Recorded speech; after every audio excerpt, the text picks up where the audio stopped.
Welcome to the Pooch Parenting Podcast, a podcast for parents with dogs.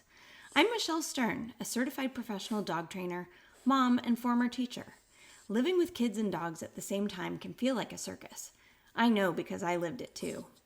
Join us as we interview a variety of experts and parents to discuss topics that will make parenting with dogs easier, safer, and less chaotic. Also, you can love living with your dog again. I'll always keep it real, which might even mean that you hear the messiness of life in the background on occasion, but at least you know you're not alone. The Pooch Parenting Podcast has been on a bit of a hiatus, but we are back. In today's episode, I interview Beth Berkobien, the founder of Rehab Your Rescue.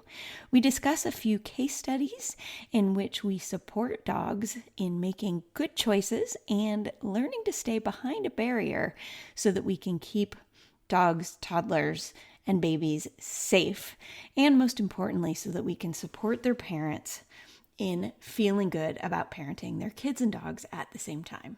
Enjoy. Beth, thank you so much for agreeing to be a guest on the Pooch Parenting Podcast. Absolutely. I'm excited.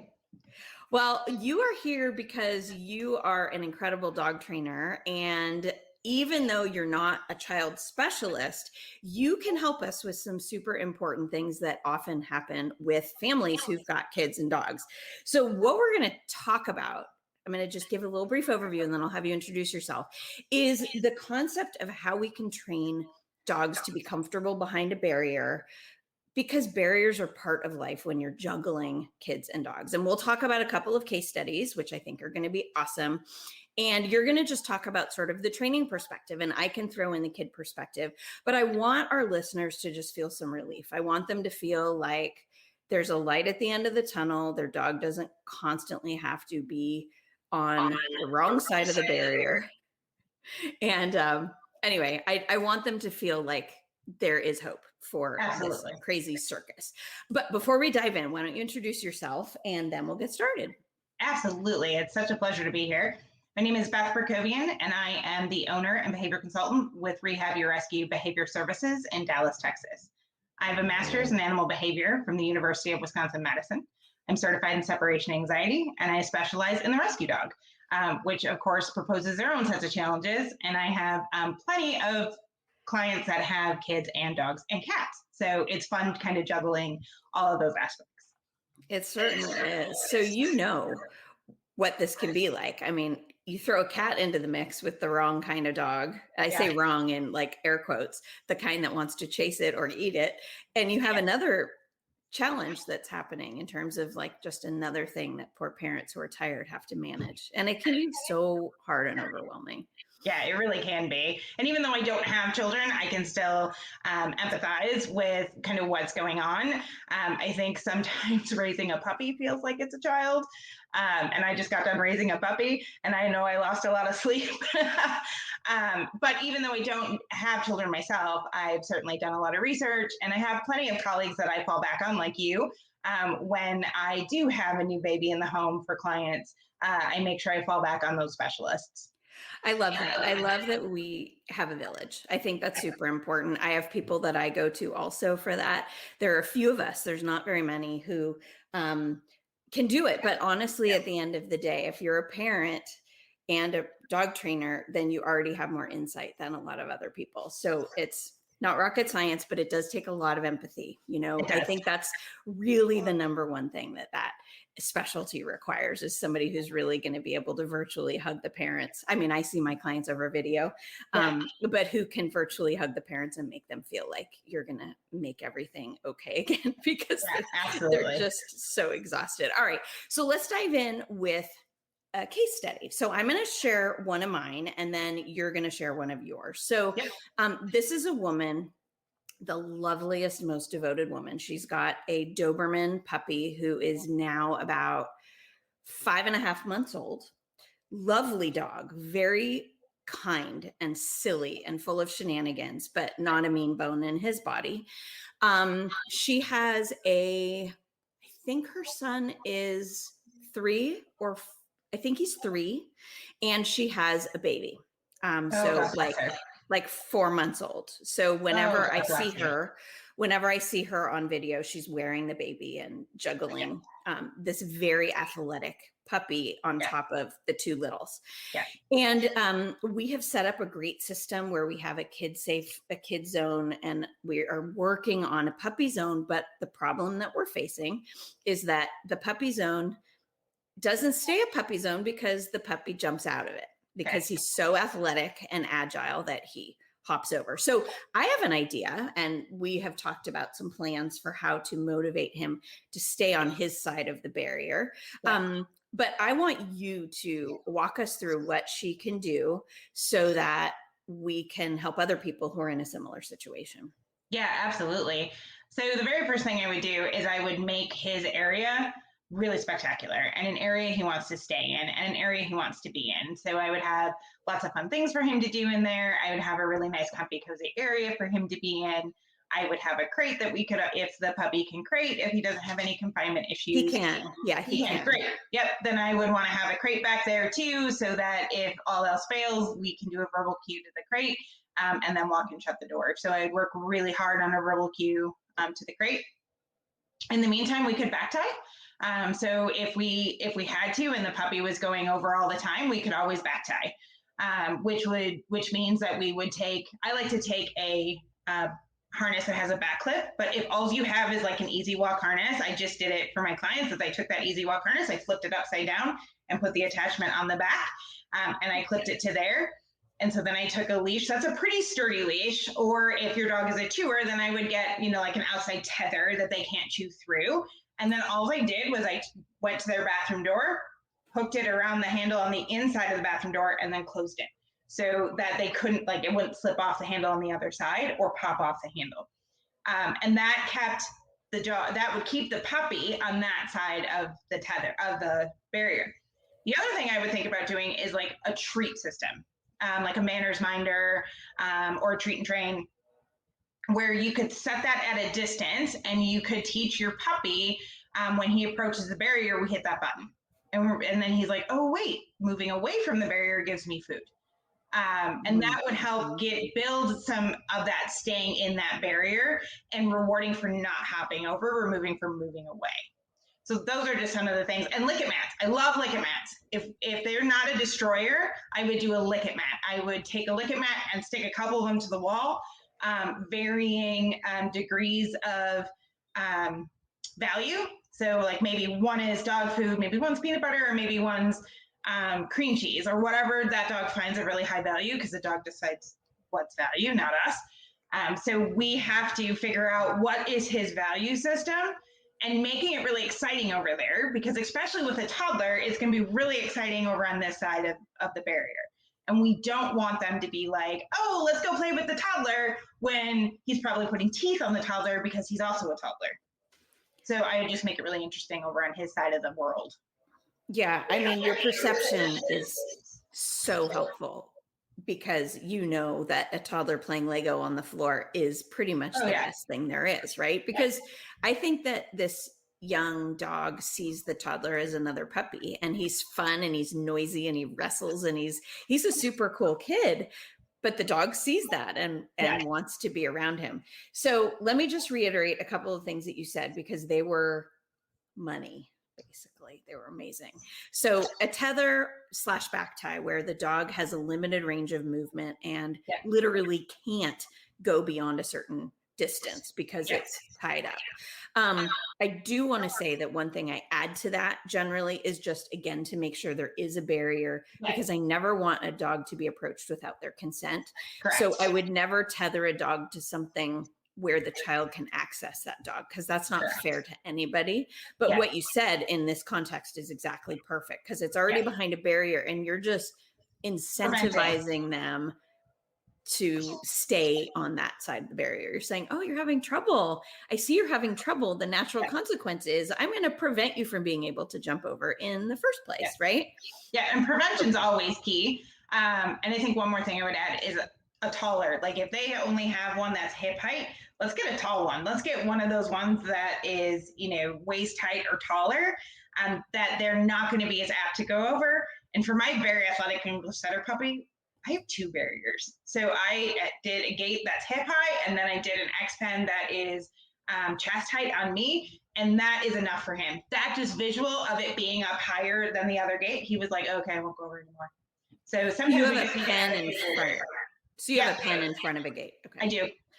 Okay. That's really, really good. And I also like that you pointed out that the dog is the one who chooses the value of the reward. Always. Because, so I'm really quick side story as an example. I was trying to teach Pippin an emergency recall cue. And I thought, well, I very rarely cook chicken for him. And so the chicken must be incredible. And so I cooked the chicken, I shredded the chicken, I had a container, and we went out and we had been practicing at home. He thought it was super. I used the special cue and gave him the chicken, like only the chicken for that cue. And then I took it out on a trail. He was on a long line, so I wasn't at risk of him not actually coming. But he literally spit it out, like literally spit it out. Yeah. And I was like, okay, he does not think this treat is very good. The environment is better for him than this chicken. So I like that you pointed out having different values of treats. Sometimes our dogs surprise us with what they actually like. Yeah. It's kind of interesting. It really is. So how long? Let's talk logistics. I mean, we're not going to keep the dog tied up forever, and we're certainly not going to keep the dog crated forever. Right. I do know that for this particular client, the crate has been her method of last resort because she's so frazzled, and the dog will now comfortably go in the crate. And so because the dog won't leave the crate, that's been what she needs to do some of the time. But she really wants the dog to have a space rather than be in a box. And I'm not dissing crates. I think there's definitely use for them, but I don't want the puppy to be living its life in a crate because that's not why she got a puppy. And she knows that. She wants the puppy to be part of the family. So how do we juggle how much time the dog would be on a tether or back tie versus maybe having family time, or maybe being loose in their zone without being tied? Does that question make sense? Yeah, absolutely. So I would build the puppy being loose in its zone without any distractions over on the other side to start. So when it's nap time, then puppy's loose. When it's nap time for toddler and baby, then it's time for a puppy to be loose in its zone where you can reinforce and you can pay attention to the puppy. And if the puppy starts barreling towards the gate, you can maybe hit that manners minor, and then he goes, oh, it's more reinforcing to stay over here. And then, there's other things we can think about doing, that if maybe sending the dog to daycare once or twice a week, if it's a dog that can go to daycare, and an ethical one that has the appropriate amount of handlers to dogs. Just thinking of sending the puppy to daycare so that we are balancing the puppy's needs alongside our kids' needs and our own needs, because we also need rest and downtime. So we can't just worry about baby puppy. We have to manage ourselves too. I would say, no more than an hour on a tether, because we also want to give them, and if they're really struggling on the tether, we would want to do a lot less. So in the beginning, we probably want to start 5-10 minutes on the tether, and then some free time, and then some crate time. And then just keep repeating and keep extending that out. And each individual dog is going to determine how we build a plan. So let's just say that this puppy's super comfortable on a tether right from the get-go. Then I'd probably stick it on the tether. If the puppy keeps, rabbiting over the gate, then I'd stick the puppy on the tether and keep him on the tether while still reinforcing with some Cheerios or whatever while we're walking by with the toddler. Or even if the toddler has enough dexterity and can understand, go throw the puppy some Cheerios, we could also include the toddler in that. As long as we're not having any food issues. If we're having food issues with the puppy, then we would never want to include the toddler in it. But if the puppy is pretty amiable, like my English setter, then I would go ahead, little Jimmy, toss some Cheerios over. Making sure that, of course, we can give the puppy what he needs, because it's still a young dog.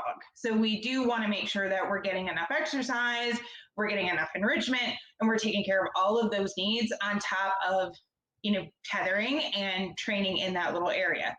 And then I would do some puppy time out with the puppy on a drag lead. So if the puppy has a good solid, say, touch cue, so that if you see the puppy barreling toward the toddler, you can go, Fido, touch, and he flies over and touches your hand instead of targeting little Jimmy.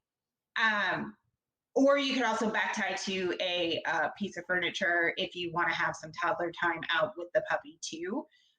We do want to include family time, and I would say, a couple, 20, 30 minutes of family time if the puppy is comfortable with baby wearing and all of that. I'd want to desensitize to that first. Or if we can work on a good, solid relaxation on a mat, that's always a really good time to work. Baby puppy time is puppy gets to stay on the mat, mom can rock baby in the sling, and then working on mat stays. Yeah, I love that you said that, because I was going to mention, my dog right now is on a raised bed, and I am working on his podcast behavior because I've created a monster during podcasts when I do these interviews that he becomes very demanding. And so I am trying a new strategy today where I'm saying, you know what, I'm going to give you something I want you to do instead of sitting, whining, barking, wandering around the room, right? So what you're talking about is something that I love, which is that we want to have, like in the gym back in the day, and maybe they still do this, there are those circuits, where it's like, stations, exactly. So I think of living with a puppy very much like circuit training or station training, where it's like, okay, we're going to have some outdoor time.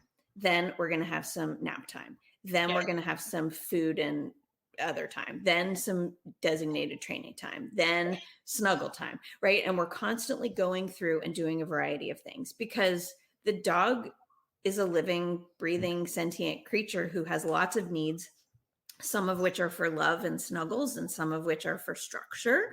Because just like toddlers, a puppy without structure in their day is going to have more tantrums and bite more than one that doesn't have structure. And so saying, this is nap time, and you can nap either here or here. Those are your only two choices, right? So giving structure within loving boundaries, shall I say. I think that's a great way to parent kids and to parent dogs, so what you're saying is perfect, and it exactly jives with who I am as a mom and who I am as a trainer, that there are times of the day, like when you're trying to cook dinner, that the dog just has to be somewhere that's not chasing your kids or under your feet. It's just, you have to, there's no choices. I mean, not to dive off into a methodology conversation, but positive reinforcement doesn't equal permissive. It just equals that we are going to do it without, really conflict.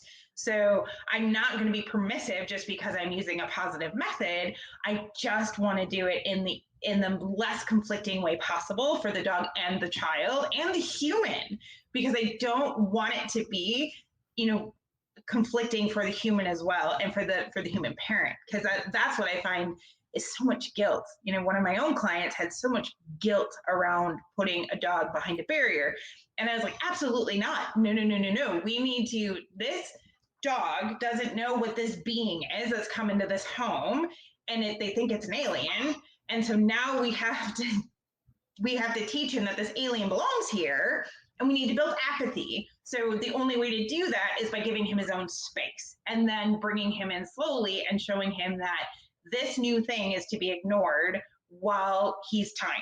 And then we can start to incorporate them together. Yeah, exactly. I think that's really super, because apathy is a good goal. People get worried and they say, my dog doesn't care about my baby. And I'm like, that's goals. That's really good. That's actually what you want. And they're like, really? I want them to be best friends. And I say, well, they can be over time, but your baby is going to go through developmental changes as it ages. So in the beginning, my husband calls it the larval stage, where they don't really do anything. Then is the real tricky part, after when the larva starts to roll around and move and crawl and do all the things.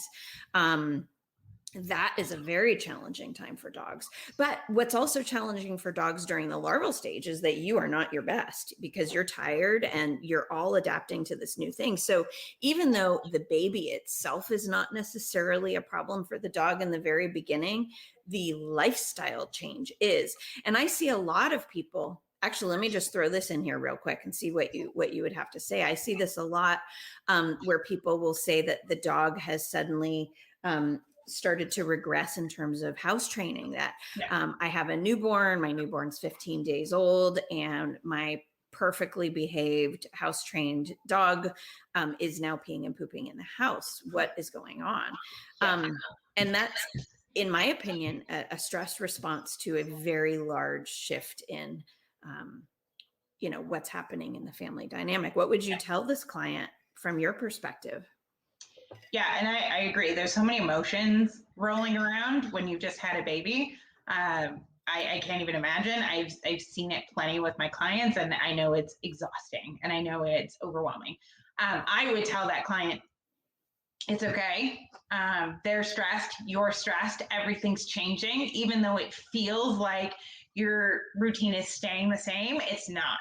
You're getting up at multiple hours of the day. You've maybe changed where the dog is sleeping. You've maybe changed the dog's access. You've changed so many things in the dog's life that if this is the first baby and the dog has never seen this creature before, they're going to be like, what is this? So, equate it to when you first moved in with your spouse. You didn't sleep well, or anytime you move into a new house, you don't sleep well. Your routine isn't the same. You're not getting enough sleep. You're probably not drinking enough water. You're probably not eating enough, or what you're eating is junk, and everything kind of goes to pot, right? And you start falling apart mentally and emotionally. That's what's happening with your dog. So if we can step back and put a little bit of structure back into place, maybe lock that puppy down a little bit. Like, okay, we're only allowed to be in this space. We're only allowed to be over here. Put some potty pads back down. Some people don't like to use them. I don't mind them so much. And then get yourself on a little bit of a schedule again and be like, okay, dad, aunt, mom, whoever, partner, I need you to help me get this dog back on path. And honestly, I see it like it may happen 3-4 times in the first week. And then once the routine starts to settle back in, the dog also settles back in and goes, oh, okay, this is a change. I mean, it happens the same when you bring a new rescue dog in or a new puppy in, the same thing happens. It happened when I brought my puppy in. One of my older dogs started pottying in the house because the puppy was pottying in the house. So it was like, oh, we can all potty here. No. And so we just had to go back to structure for everybody for a little bit and then, loosen the reins back up again. I love that. Thank you. What about your case study? Tell us a little bit about your client and what was happening with their young littles that they have in their house. Yeah, so first-time mom, first-time parents. They have a rescue dog that is a boxer pit bull mix. They've had him for about a year. He has some anxiety. He has some reactivity. He is just a generalized anxious dog. We've been working really hard together on the reactivity and his reactivity towards dogs, not really humans. But the mom was getting nervous as we were getting closer and closer and closer to the baby being born. And so we put some things in place and we worked on, and I kept telling them, I'm not a baby expert, but here's the things that I've learned from my colleagues and what we would do. And so they did a few, playing some baby sounds, and they started acclimating him. We moved him from the bedroom down to the office in a crate about 3 months before the baby arrived. That helped a lot. So he was acclimated to sleeping down in their office instead of, with them, which he was used to. Baby came home, I think on a Wednesday. Dog was at boarding. And then dog came home Saturday at 5 p.m. I probably got a phone call at 8 a.m. Sunday morning from dad freaking out that the dog had growled at the baby and they have to rehome the dog. And I was like, okay, deep breath. Let's talk through this.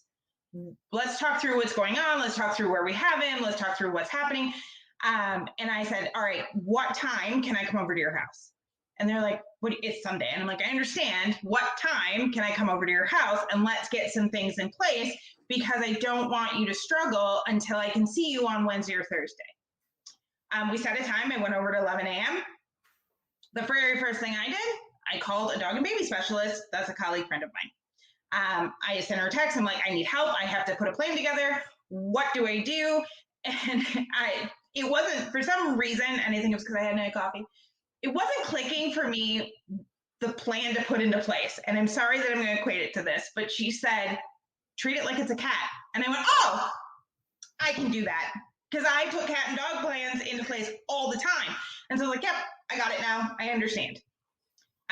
So that's exactly what we did. I called the dad back and I said, do you have an X pen, exercise pen or gates? And he goes, yes. And I said, that hallway area in your home, going to your office, I want you to put it up there. And that's going to be Bob's area. And they were like, okay, great. And that's where I want Bob to be when I get there. Perfect. And so Bob has a really big response to me. Bob loves me. So when I got there, I had them let him out in the yard. Bob and I played a little bit, and so that I could get some of his energy to come down.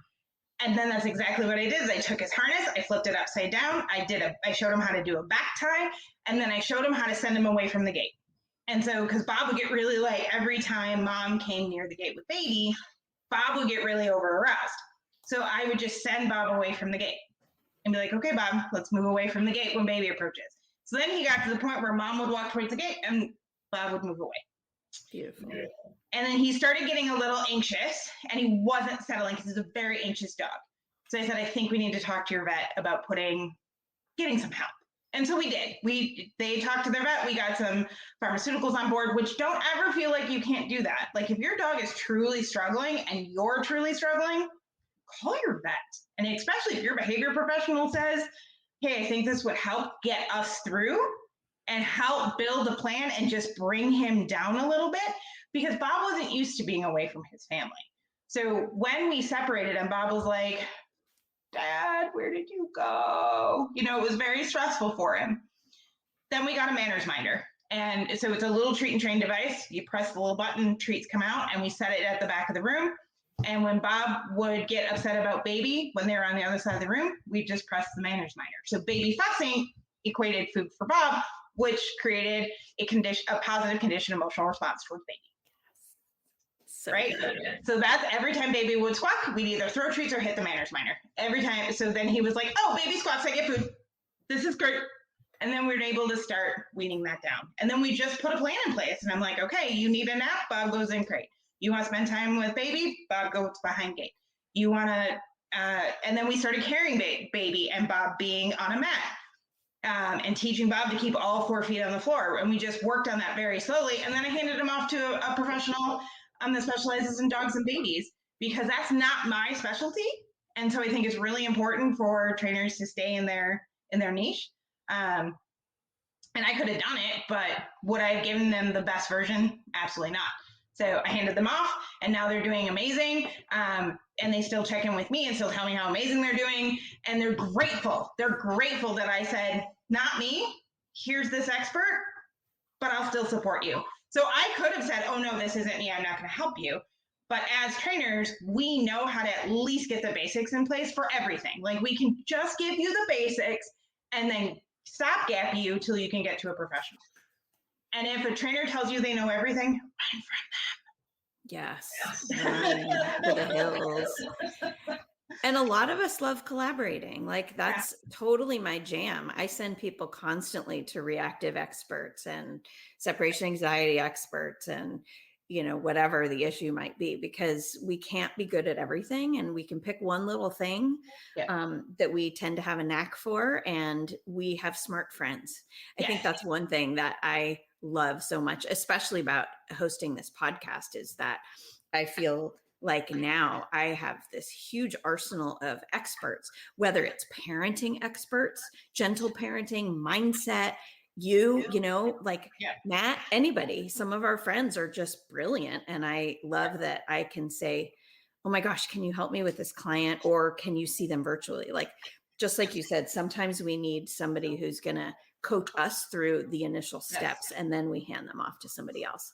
I love that you talked about that. I think that's really, really good.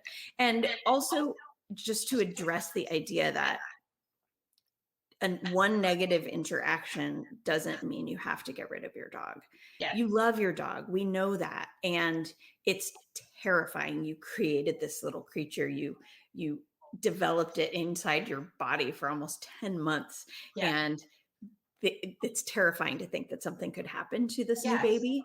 But you also love your dog. And Yeah. there often is a way to find, Yeah. uh, I don't know, harmony between them. Sometimes there's not. Right. And in that case, you need to work with Yeah. a professional who is going to cry with you and sit with you and have a really hard conversation with you. Yeah. And sometimes that's what needs to happen. But we will help you look at I'm really good, and I'm sure you are too. I'm a list maker. I'm like, what are the pros? What are the cons? Yeah. What are the risks? What's your liability? What are you comfortable with? What would you be guilty about? Yeah. Let's work through these feelings. Yeah. You And know, that's exactly where Bob's mom was at, is she was postpartum and had a relatively tough labor. I think she was in labor for like 50 or 60 hours. oh, Yeah, so it wasn't like a super smooth, baby popped out and life was good. So I was like, I know it was tough for her. So I get there and she's like, I am terrified. And more than anything, what we can do as professionals, so any professionals that are listening to this, validate that. Like, I get it. You're terrified that this little human that you've just created is in danger. And I said to her, if you want me to take Bob right now, I'll take him. I will take him right now. I will take care of him and we'll figure out where to go from there. And if you need a break from Bob, I got it. I will do it. And I know not every professional can do that, but I knew Bob well enough that I knew he would be okay in my home with my dogs. I said, if the decision is he needs to move on to another home, okay, we will figure out how to do that. There is no shame coming from me. There is not me telling you you're a bad human doing that. And of course, she sobbed, I cried, Dad cried. We all had, big feelings about it. But I said, do me a favor. Let's give it 2 weeks. And if in 2 weeks we see zero improvement and you still feel that your baby's in danger, I will work with you and I will take Bob and we'll figure out what we're doing. But if we can get Tiffany Baker from Boss Babes on board and get her moving forward, get a plan moving forward for him, then great. Let's do that. But if you feel like that's too much, okay, I'll take him right now. That I want to give that option and never make somebody feel like their dog. And yes, I know I'm probably going to get some messages about this. How can you ethically do that? Easy. Because we sometimes have to make the best decision for the family and maybe for the dog. The best option would be removing the dog from the family and finding him somewhere without kids. Maybe he's a dog that truly wasn't going to fit in with kids. Like, I deal in rescue, that happens all the time. And we as humans want to vilify that. Oh my God, you got rid of your dog. Okay. Like, yeah, sometimes you have to. It's okay. Let's not vilify people's choices and decisions. And I'm big in rescue. I have 5. It's like we have to do what is right for us and ignore everyone else. And so thankfully Bob is the baby's a month old. Bob's doing fabulous. He is adjusting wonderfully. But it's still, if something were to happen, it's still on the table. And Tiffany and I would still support them through it. And that's the most important thing. I think more than anything, as professionals, we have to plus our clients as much as we do our dogs, because if we accept a behavior change in a dog, we can do it in our humans too. That's so important. Treating the humans with the same level of love and patience that we do with the dogs. That we have to love both ends of the leash and nurture them both is for sure.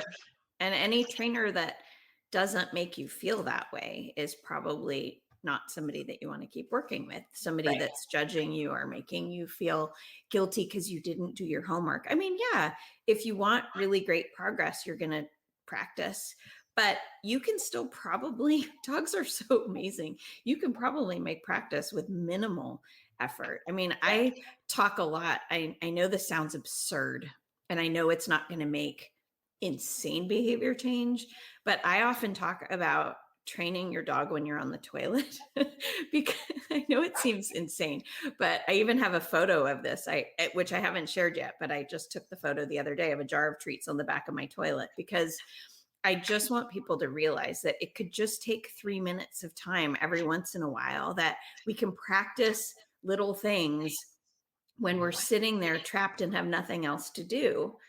like when you're on the toilet. I mean, some of us are on our phones, but you put your phone down and you train your dog instead while you're on the toilet.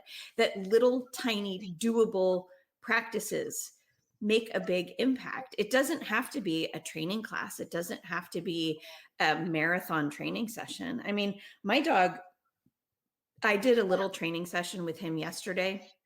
It probably lasted 7 minutes and he took a hard nap afterward. Yeah. Yeah. It didn't take much because they're engaged. Yeah. You Yeah. know, I think it's interesting. And I think so many people think that in order to do a training session, you need 20 or 30 minutes. I ask my clients to give me 5 to 10 minutes a day, and that's it. 5 to 10 minutes.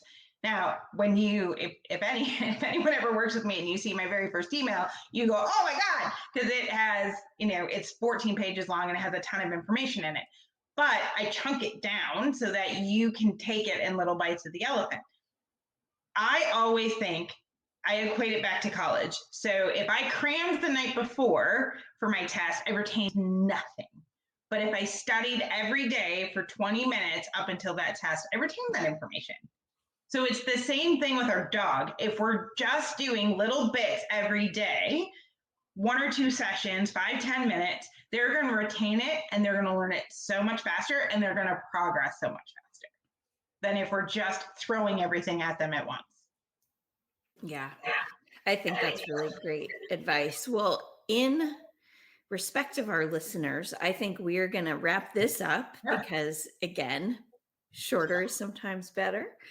This was so helpful, Beth. I really appreciate you talking to us about this. I think it's going to help people realize that there are a lot of options, that they don't just have to put a baby gate up and hope for the best, hope the dog is calm on the other side. I think there's a lot of steps that we can do to help families to use gates or barriers as one of many forms of management so that they can just cope with daily life. So I think this has been so useful, and I really appreciate your generosity with your expertise in training. And I feel really lucky that I count you as one of the people that I can come to for advice. Thank you. I appreciate that. Tricky things. Yeah. Yes. All right. I appreciate your time. Thank you. So, before I forget, I almost forgot. Where can everyone find you?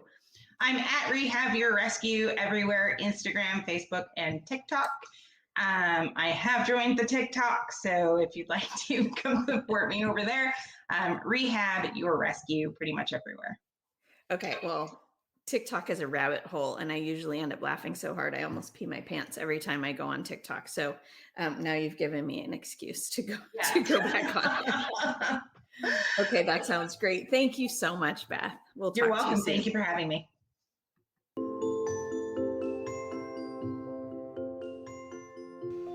If you haven't already, please subscribe to the Pooch Parenting Podcast on the podcast app of your choice. For ongoing support, get on the waitlist for the Pooch Parenting Society, where I share training tips, activities, and coaching so families with dogs can live in harmony. By signing up at safekidsanddogs.com, you'll be the first to know when I open registration again for new members.